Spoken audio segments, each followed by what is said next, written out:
private individuals who want to leave Germany and also have crypto assets in their portfolio. So this is, becoming bigger. Ooh, fairness and the German taxation law. I know many rules within those laws that aren't fair at all. We have this complicated situation that we have this very old existing law and then the blockchain technology, which can't really fit together. So we just try to squeeze it in. Like, it's not just about, okay, how wealthy have we been in the past. It's also about how fast can we adapt to new technologies. And there's also where I see the problem within Germany, right? So we are not good in adapting fast to new things. Yeah, you are kind of forced to always be on the run in a way. And this is also why I'm not, me personally, why I'm not stateless. Because I would like to have the choice if I want to move, if I want to travel, or if I just want to stay.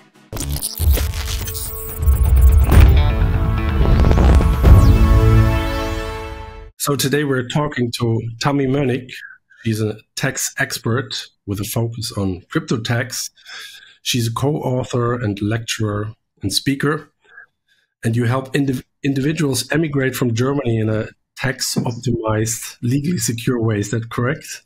Yes, that's also part of what I'm doing. But yes, I'm the strategic part on it. So I advise the people on what to take into account, where the difficulties might lay, and who to contact to really make it tax secure and also, fiscal secure.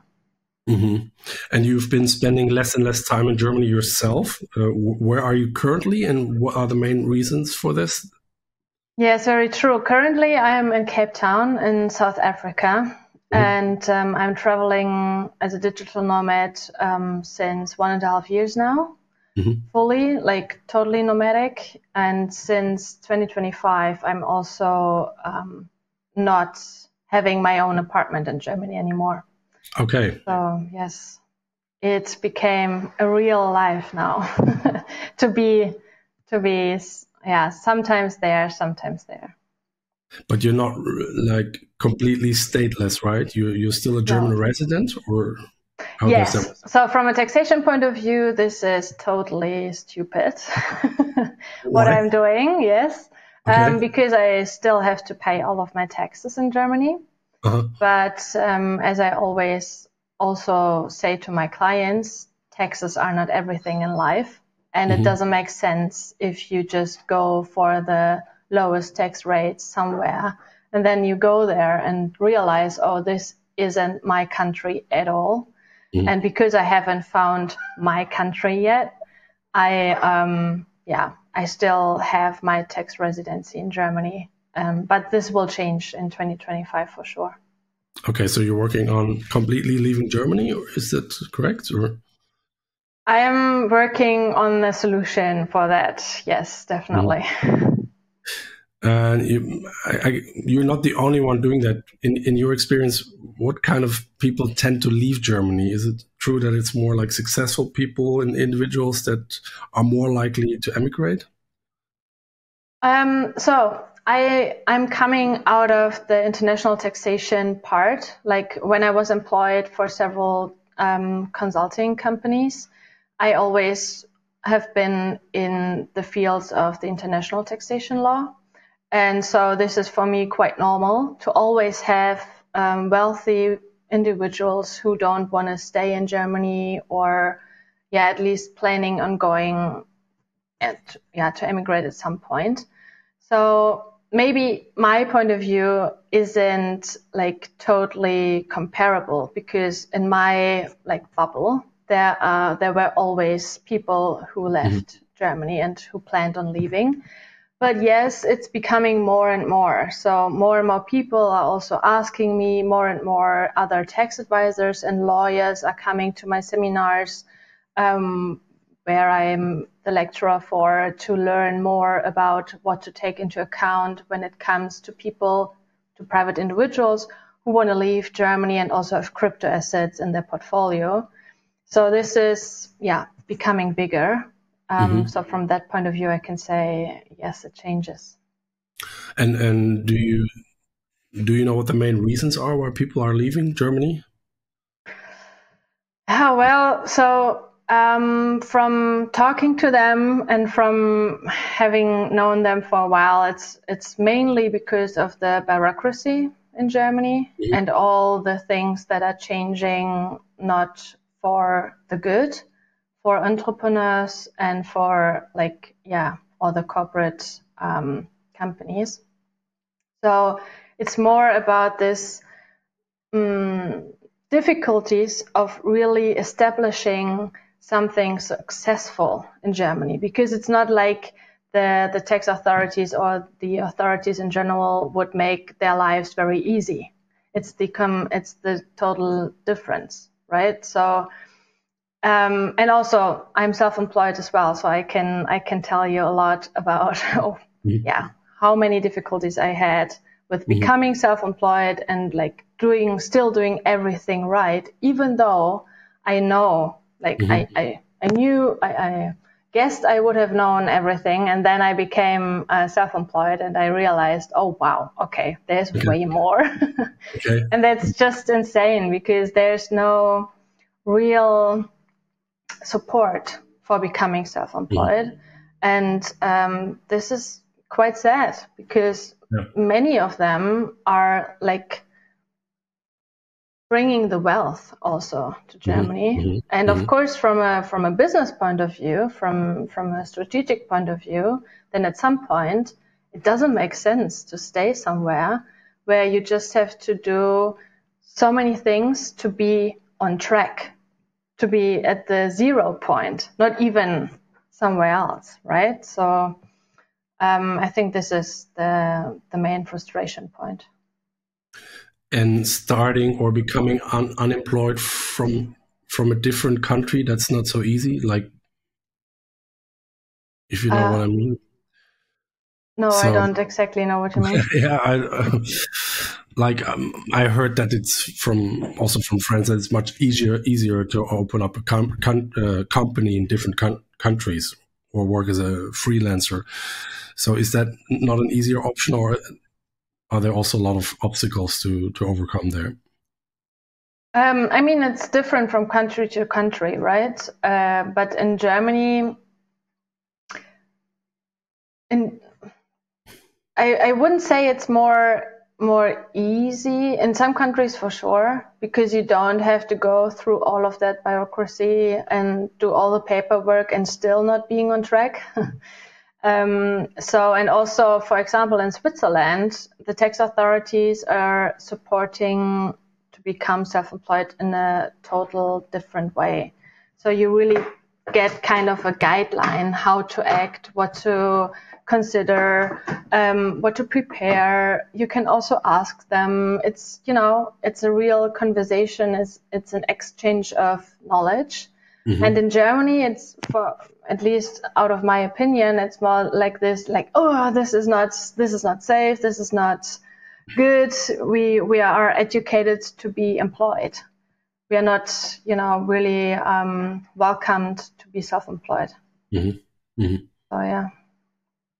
And so your specialization is international tax, and let's say, as a noob, what actually is that? Is that for Germans from a German perspective, or is that a topic in itself? Yeah, so it's called international taxation law, but it's like cross-border cases. So it always has to be linked somehow to Germany. So either you are a German citizen, or you live in Germany and want to emigrate, or you are a foreigner and want to immigrate to Germany, or you are a tax resident in Germany and also in other countries. So there's always something about not just being in Germany. Yeah. Okay. And then this is what I learned, to read double taxation treatments and how to make sure which country has the right to tax the specific income sources and how. and also how to deal with the tax authorities in this regard. And my community or the people that I know who are familiar with that field is very bright, so, and very wide. So these are the things where I can help the people to get the knowledge they need and to be prepared the best way they could be. So when someone decides to leave Germany, how easy is it for them to completely end their tax obligation to the German state? This very much depends on how good they are advised on the one hand, but also on the other hand, what kind of income sources they have. So it's always about what kind of income do you have, and if you want to leave Germany or immigrate somewhere else, you always have to look like specifically on each single income source for itself. So yeah. And this is how you then also differentiate if it's a bigger case or a smaller case, because if it's, if you have very many different income sources, it might be very complicated to say, okay, is it smart to leave Germany from a taxation point of view or not? Because it might be very complicated. Sorry for that. That monkey? No monkey again, just a roommate. Yes. Yes. So this is the thing to take into account. And if you would divide it into, let's say, 3 main topics, like your personal wealth and being an employer, getting a salary, or being an entrepreneur, what would be the main differences there? As we always tend to say in the taxation field, it depends. It depends on how you are self-employed. So if it's just you, if it's a corporate identity, etc., etc. So the taxation law we have in Germany is very we have many different tax laws, and they might apply all together in one case. Or if you have another structure of being self-employed in Germany, there might be just one taxation law that applies to you. So this is also, of course, if you have bigger companies and many shares, and then also rental stuff and crypto and, all of those things, then of course it's more complicated than if you are just employed and don't have anything else and want to leave Germany. So there's no clear-cut answer you can provide for everyone. You always have to look case by case. No, exactly. And this is also very important to understand. Within the taxation field, there's nearly never a clear way to say yes or no. And this is also why it is so many times so smart to go to someone and really get advice, because you can't even imagine what there is to consider about. And also to get this clear yes or no for your case, we very often have first to think about, okay, what kind of ways do we have to say no to say to this way yes, to say them in different words. So you have to prove so many different taxation laws and paragraphs first to be really clear that they don't apply, so that this other paragraph will apply to you. But that's typical German or not? I mean, I have some experience with Dutch taxes, which is actually much easier, and you can really do it by yourself. And I have the feeling it could be a typical German thing. Is that correct, or would you not agree? It is quite German, definitely. So I think everyone kind of knows us for that. But we have, there are also other countries in the world, for example, India, where the taxation law is very complicated and very strict. So we are not alone, but we are outstanding in that, yeah. Okay. Yeah.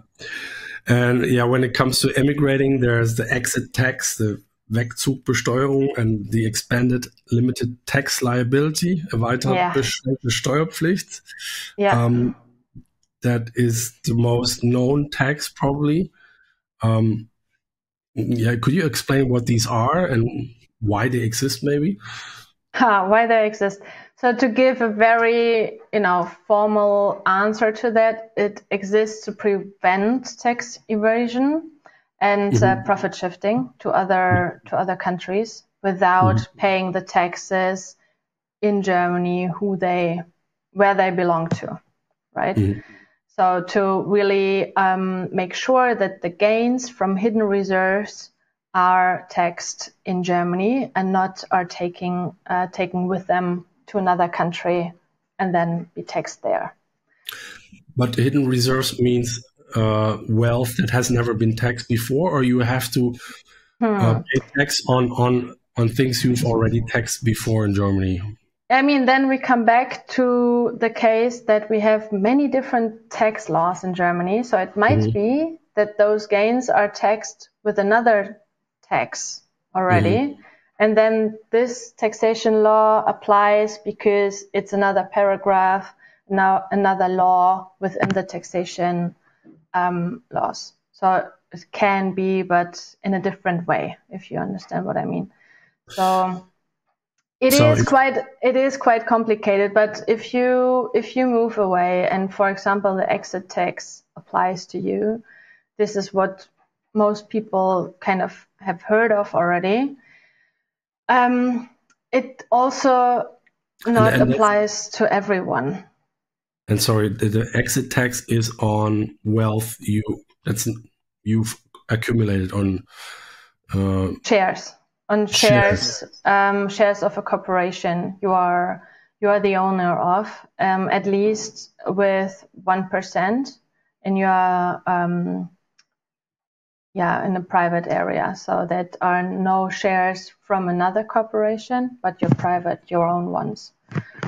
So there are many different rules that have to apply within this paragraph who says, okay, what's the rule behind it? And then if you apply to every single one, you have to pay that exit tax. But it also, and this is the main part that the people don't know or don't read about, is that you don't even have to leave your home in Germany. You just have to shift your center of living to another country. So if you take your children and your wife and everything that is your personal life with you and just keep your house in Germany, then it still might be that that you fall under this exit tax if you have those shares, etc. So but it's about shares and nothing else. Yes, it's about shares, like the classical exit tax. Then we have another tax law for like business owner who are just solopreneurs. The so-called Entstrickungssteuer, which is something that nearly no one knows, but it works kind of the same like the exit taxation, but it's for commercial one-man businesses. And expanded limited tax liability, what exactly is that? This is even more complicated. Okay. And one of the few laws within Germany that apply only if you are a German citizen. So if you're usually it depends just on where you're located, where your home is, where you're staying. And if it's in Germany, then you're unlimited tax liable, in general, very, unspecifically spoken. But this law, this expanded limited tax liability, the so-called erweiterte beschränkte Steuerpflicht, only applies if you're a German citizen. And then also a few other things which have to be fulfilled, right? But this means that you are not unlimited tax liable in Germany. You are not limited tax liable in Germany, but with some income sources, you are expanded limited tax liable in Germany. And that can be up to 11 years after you have left Germany. And most people are not aware of that. No. And this is also mainly applying for crypto assets.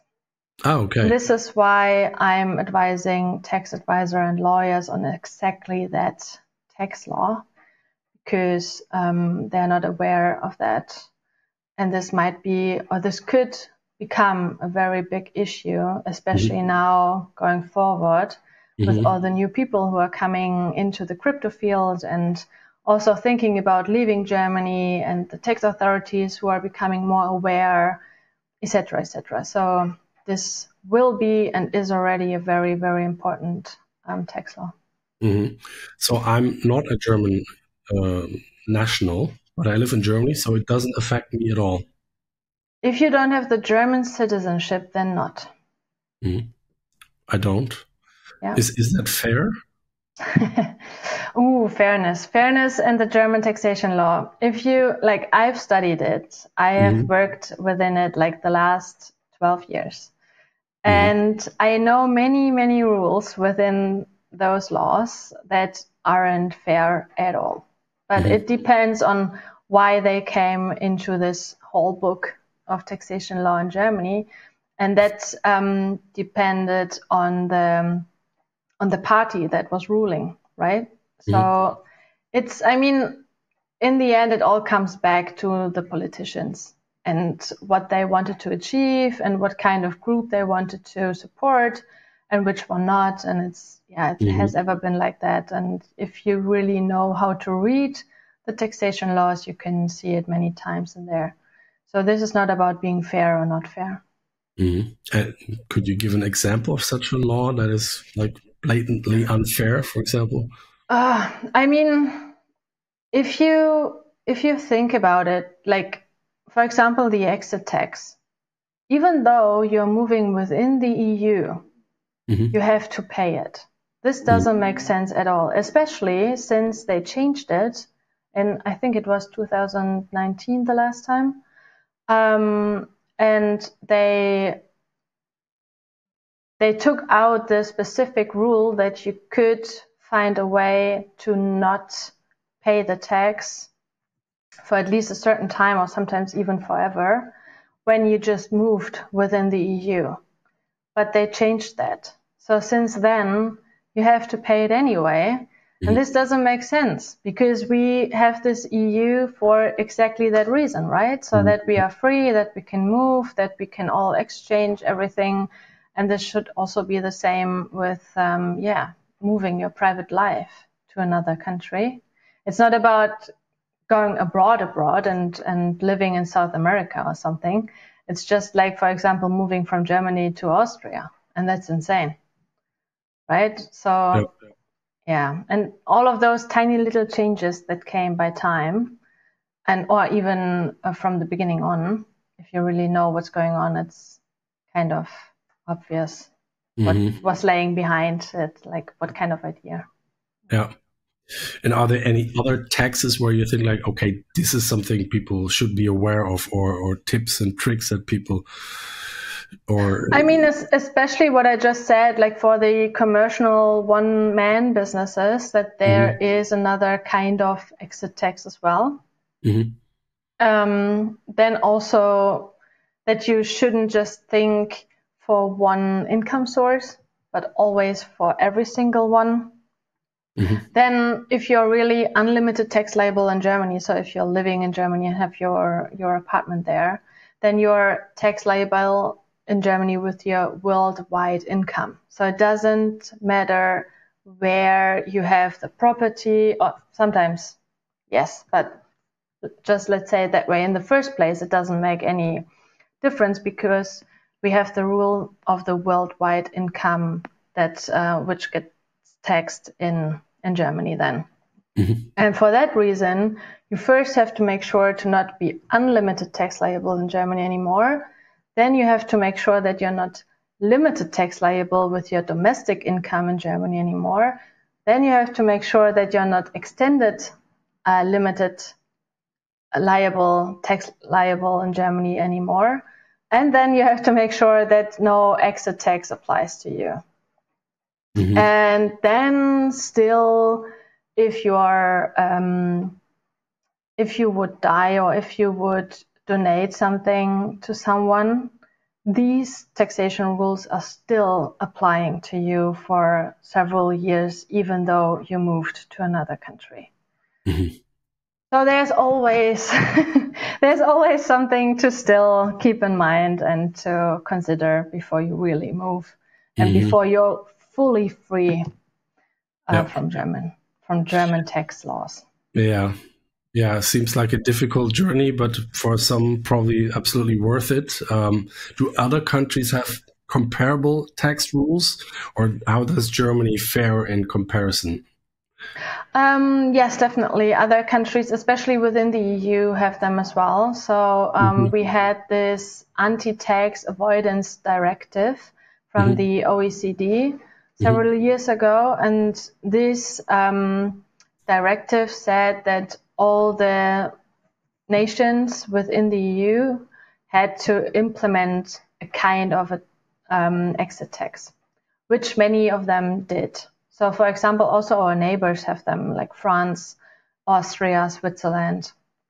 So it's not just us, even though it seems like. But ours is like one of the most complicated ones and one of the most strict ones, definitely. Mm-hmm. And what about crypto tax? I mean, Germany certainly has some advantages, right? You have this 12-month hold period. Mm-hmm. And if you hold crypto or gold or silver for 12 months, then all your gains after that are tax-free, right? Yes. But how does Germany fare in comparison?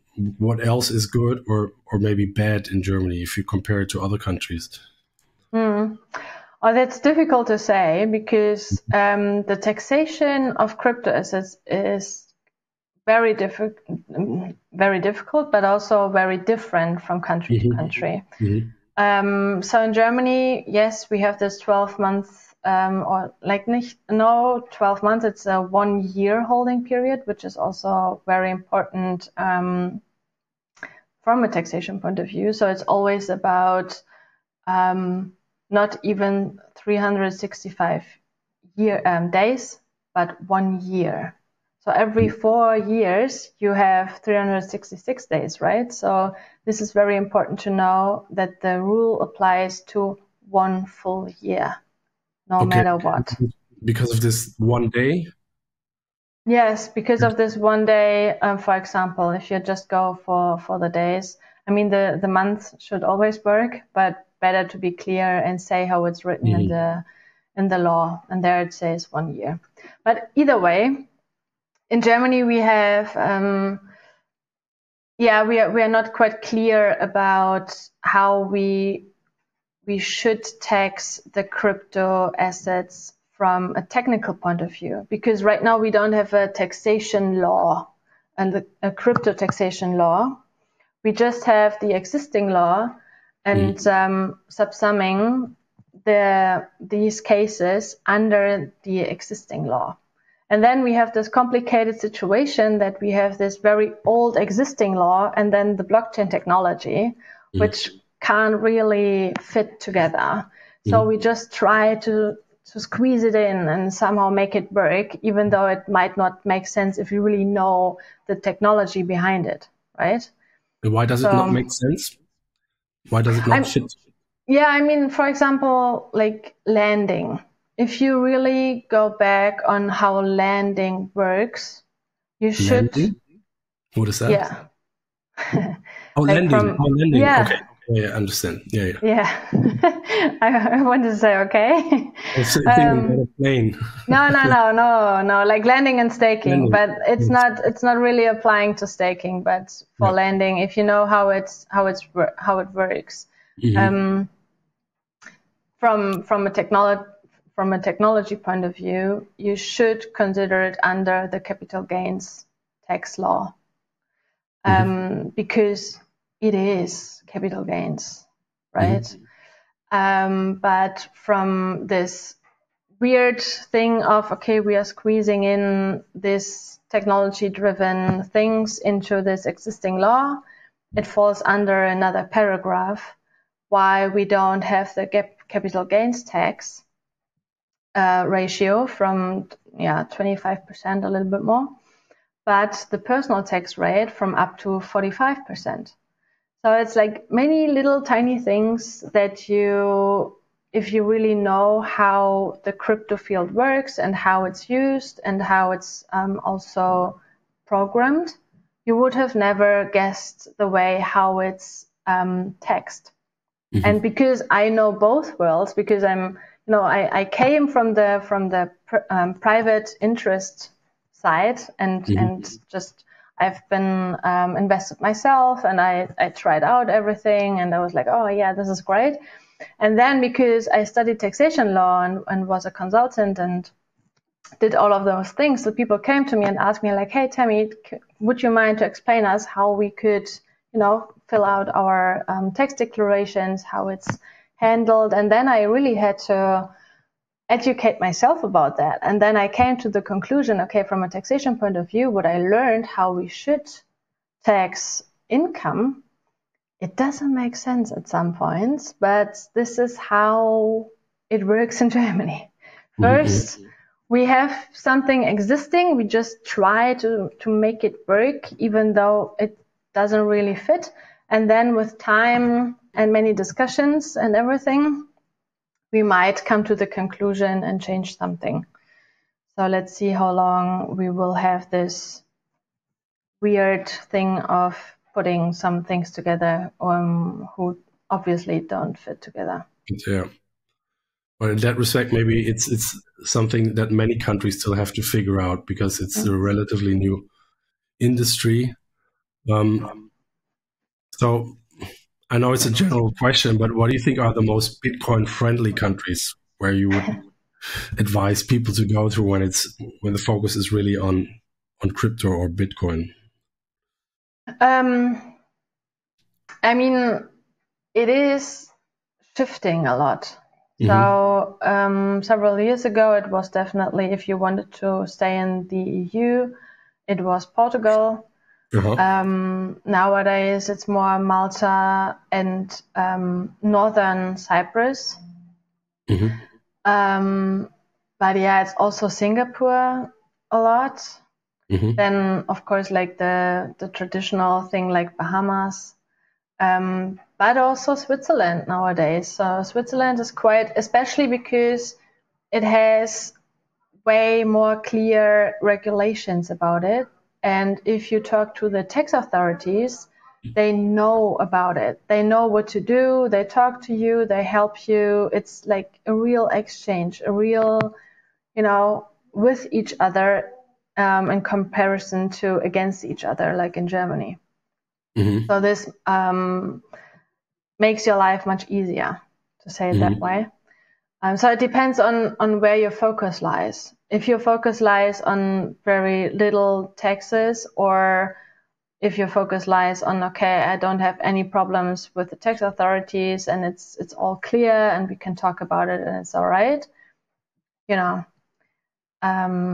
So yeah, and this shifts a lot because, of course, the more crypto comes into the minds of all the people, the more also the countries and its leaders are on the track of, oh, okay, there's an income source for us as well. So let's see how we can change that or gain more out of it. So this is just a matter of time, I guess. Well, if your focus is like paying the least amount of taxes, what's the country to go to? The least amount. I mean, it's always, if you just say, okay, you are trading, or if you're just a hodler, it's also a different game. Or if you say, okay, I'm in the DeFi sector very much and like do everything, and have futures and staking, lending, liquidity providing, whatsoever. Also there, you can't say it like in general. You always have to see all of those tiny little differences because especially, of course, in Germany, but also in other countries, it gets taxed very differently. But is it safe to say that at least as a hodler, for now, you still have a pretty good position in Germany? Yes. Yeah, definitely. Even though you're hodling NFTs, for example. So this is quite rare. So usually the countries make differences between non-fungible token and fungible token. Mm-hmm. Okay, yeah. And do you think is a risk that we lose that option, the 1 year holding period? Over time, for sure. Oh yeah. Over time, for sure. Yes, but it's the question when. It's not the question if, I would say. Really? It's just the question when. Yes, because see it from that point of view. Like, we will come to the point where you will be able to pay in crypto, and latest then we can't make this taxation law apply to cryptocurrencies anymore, which we have right now, because right now we just have this existing law where it's not clearly written, okay, crypto falls under it, but it's estimated, because cryptocurrencies are designed like this and that, it should fall under this and that law. And this is exactly the law where this 1 year holding period is written in. But this is not specifically for crypto designed. But once Bitcoin or crypto becomes money, or even legal currency, then how can you tax that? That shouldn't be taxed. Well, at least that's what I'm thinking. Yeah, I mean, then we have other problems with the taxation law, definitely. So yes, we will see. See. But right now there's no, I've read again something from the German parties, and they said right now they're not thinking about changing that, but it's just right now. So let's see what kind of party we will have by the end of February and what will come next. You never know. Absolutely. And what trends do you see globally with regards to crypto taxations? Are countries competing more and more to attract investors and entrepreneurs, or is the trend moving more towards stricter regulations and maybe more taxation? It tends to be more regulated worldwide, definitely, to also make the scam less, I would say. But it's a fine line between too many regulations and too much pressure on the market as well. And at the same time, to not let it be loose too much and let all the scammers and everything be freely out there.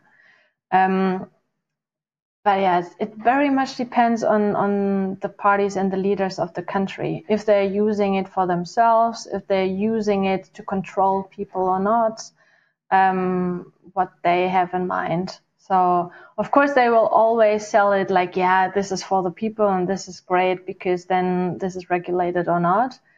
But in the wider view, you will forever see that it's just about some ideas of individuals. Absolutely. But I mean, if you introduce strict regulations, then on one hand you get maybe more taxes, more control, but if you keep it more open and more welcoming, then you attract high net individuals, so that also has advantages. Yeah, exactly. And I think this is also why it's so complicated for each country to really find the balance. And I think, as so many times, we will see it now in the USA, for example, how they really will implement all of those regulations or non-regulations or whatsoever. And then Europe will have this as an example, especially if it works or not. And then on top of that, they will have their discussions and everything like it was all the time before. But it's not just about the US and Germany or Europe in total, because of crypto, and this is also why I'm here in Cape Town and in South Africa. This is one of the few possibilities for also the emerging markets to become bigger, to play a more important role within the world. So it might be that we will see some completely changes, because like it's not just about, okay, how wealthy have we been in the past. It's also about how fast can we adapt to new technologies. Mm-hmm. And there's also where I see the problem within Germany, right? Mm-hmm. So we are not good in adapting fast to new things. Unfortunately, not at all.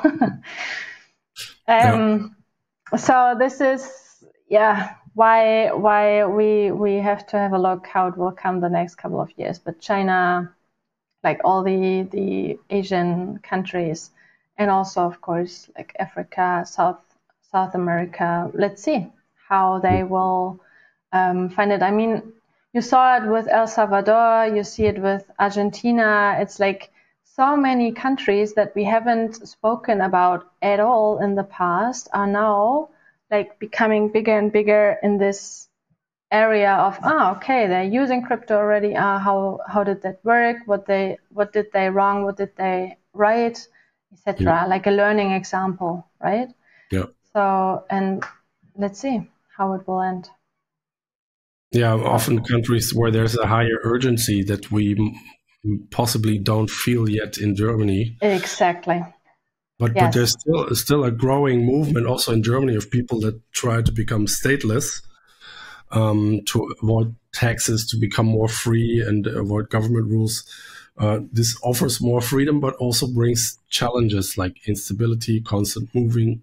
What do you think are the benefits and also the challenges here? Like if you would be completely stateless, right? That's possible, but it's quite complicated, right? Yeah. It's not that complicated, actually. Okay. But you have to live with the consequences. I think this is what the people love to ignore, mm-hmm. that it comes with consequences, and maybe not with financial consequences, but with personal ones.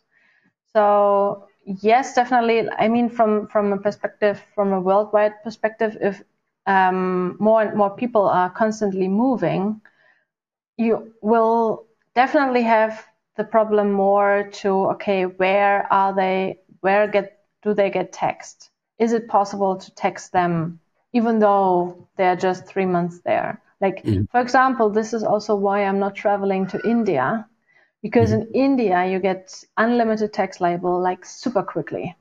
Okay. And they will find out.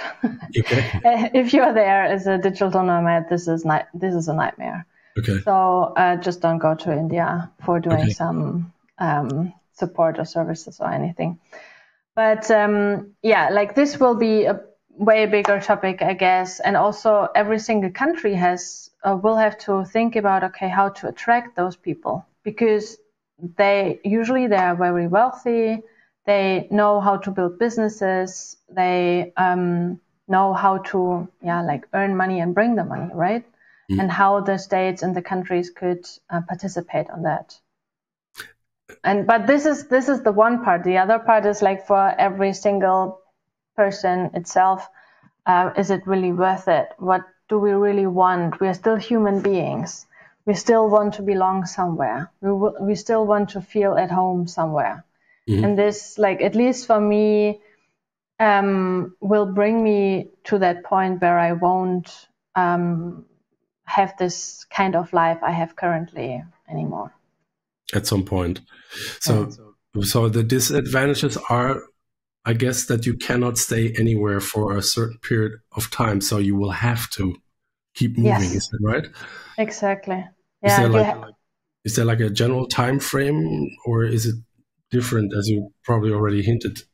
Yes, no, it's very different. I mean, usually, it's all right to stay 3 months at one place, or in one country, not just one place, one country. Then sometimes it differs if you're allowed to come back within the next 6 to 12 months, etc., etc. But yeah, you are kind of forced to always be on the run. in a way. And this is also why I'm not, me personally, why I'm not stateless, because I would like to have the choice if I want to move, if I want to travel, or if I just want to stay. And yeah, if I'm forced to to do anything, this is not freedom anymore for me. Mm. And are there any other disadvantages where we are not aware of because we think it's very normal, like support from the state that we probably don't even think about, but that once you realize you're stateless, you're like, oh, that's actually something that was pretty good? I mean, because I'm not stateless, I might not have any insights, but what I can tell you, and I spoke to so many people, and it's mainly about, like, if you're young and healthy, and if you don't have children, it's all, it doesn't make sense not to go, because the world is open, especially if you have a passport from within the EU, especially within Germany. It's kind of nearly stupid not to do so. But as soon as you get hurt, you really have to go to the hospital. You're ill for a longer time. Maybe also if you get children, that depends a lot. I also know a few people who are stateless even with children. So it is possible, but it's be way more complicated than to just be in Germany and have your surroundings and know how it works and where to rely on and to have your family around, etc. So it's all together, I guess. Yeah, understand. I mean, technology-wise, there's a lot happening. And do you think that state borders will remain as relevant? I mean, do decentralized technologies make state borders maybe less relevant, or will governments just always find new forms of control? I would say the latter. So, because, I mean, you have to imagine those governments in general, they don't want to lose their control and they don't want to lose their power, right? So they will forever, maybe not forever, I mean, forever is a big word, right? But there will always, I think, always be someone who tries to make clear, okay, this is mine. Because there ever have been something like that. Even back in the years, I don't know, many years ago, it was always about, okay, this is yours, this is mine, and here's the line. So I think in one way or another, we will have that. We will contain that. I know it's very general, but like, for a very much freedom-orientated person, is there any like secret tip that you would give? Like, okay, this country is very interesting to go to, or that tip is very valuable. Is there anything like in South America maybe, or in Europe, or anything where you think, okay, that looks very promising? I think the biggest thing you should take into account and you should know is that it is very different, or if you're just traveling through a country, or if you really want to live there. For example, I've traveled South America for 3 months just with my backpack and without working and anything, and I had the best time in my life. And then I've lived there for half a year with the locals, like not in the shiny, bright sector of the country, and really. I've lived in Peru and Ecuador. And then you really get to know what it is like to live there, to be a citizen, to have the daily routine and all the complications or problems that come with it, right? And also with the ruling party, with the government, how corrupt it is there, etc. pp. How you really can achieve what you want to achieve, because if you stay there longer, this is what really matters. If you are free enough to live the life the way you would like to live it or not. And I think this always comes with experiencing it. You can't just think about it. You can't just read about it. You always have to be there. You have to smell it, to taste it, feel it. And I can't say this or that because it's so different for every single one. But it's not just about one question you have to solve or to answer for yourself. And this is also why I haven't found my base yet, because it's so much more than just taxes or something like that. So that's a good finish. Maybe life is complex. Taxes are just as complex. There's no solution fits all thing. So you probably have to educate yourself, get advice, look into your situation, look at your individual preferences. Exactly. And not just have one point of view. Always find several point of views, talk to people, experience it yourself, and then you really can make a decision that lasts, that is sustainable. If you don't want to move everything again, like in 2 or 5 years, right? Absolutely. Well, Tami, thanks so much for sharing your expertise and personal experiences. Your insight on tax, emigration, crypto, I think were very valuable. Thank you so much. Thank you for having me. It was a pleasure.